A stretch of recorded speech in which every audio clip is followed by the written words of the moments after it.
Ciao a tutti, oggi ho preparato una colomba di Pasqua con la pasta bignè. Due strati leggerissimi farciti con crema pasticcera e panna. Un'esplosione di bontà e leggerezza. Gli ingredienti sono scritti per esteso nell'info box sotto il video e nel blog e adesso prepariamola insieme. Ho preparato la mia crema pasticcera lucida e setosa. Vi metto il link del video nell'info box e nelle schede video per realizzarla. Preparo la pasta bignè. Verso l'acqua in un pentolino.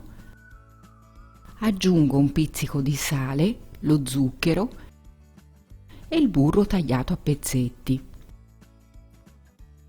Porto il tutto sul fuoco e aspetto che il burro si sia sciolto.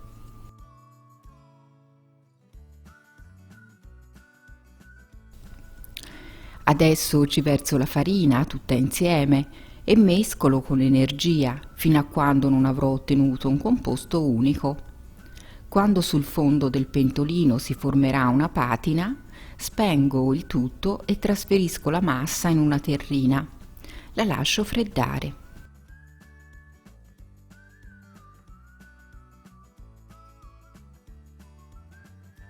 Nel frattempo rompo le uova in un contenitore e le sbatto con una forchetta. Le aggiungo al composto tiepido piano piano.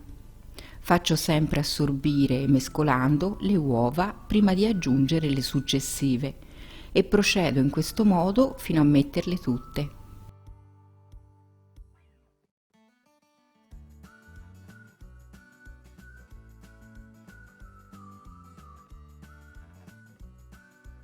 La pasta asciutta è pronta, ne metto metà in una sac à poche con beccuccio stellato. Ho disegnato su 2 fogli di carta forno la sagoma di 2 colombe, usando uno stampo per colomba da chilo, della misura di 33 x 23 cm.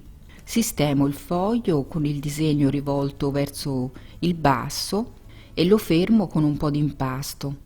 Poi disegno la colomba con la pasta bignè sul foglio, seguendo la linea guida.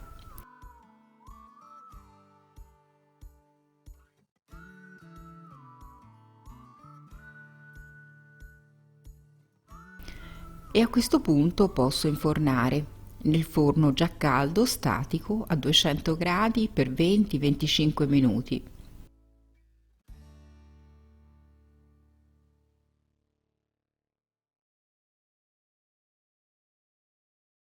Poi tolgo la colomba dal forno e la capovolgo in modo che si asciughi anche sotto e la inforno di nuovo, sempre a 200 gradi per 6-7 minuti.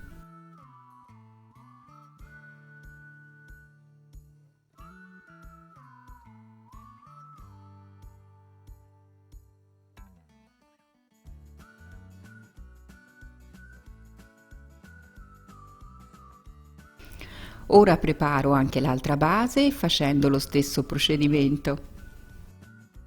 E nel frattempo monto la panna. Ho usato la panna già zuccherata per dolci.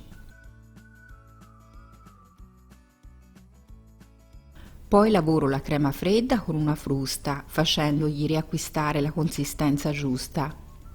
Adesso posso farcire la colomba, controllo le 2 basi e visto che una è leggermente più grande dell'altra, la posiziono sul vassoio con la parte liscia che è stata a contatto con la teglia rivolta verso l'alto. La farcisco con la crema pasticcera senza particolare attenzione e la livello. Poi la farcisco ancora con dei ciuffetti di panna montata.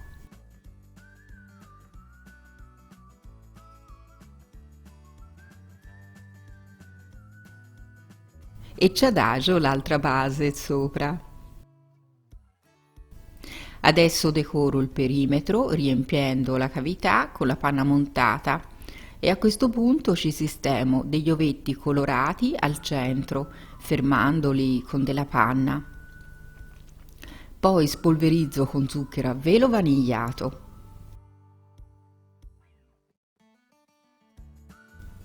E infine il tocco finale, ci sistemo delle roselline.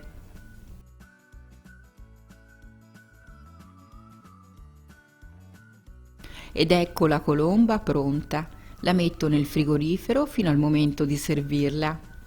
Se le basi sono ben cotte, si manterranno croccanti anche il giorno successivo. Spero che questa ricetta vi sia piaciuta. Per quanto sia possibile, vi auguro di trascorrere una Pasqua serena. Vi abbraccio fortissimo, a presto.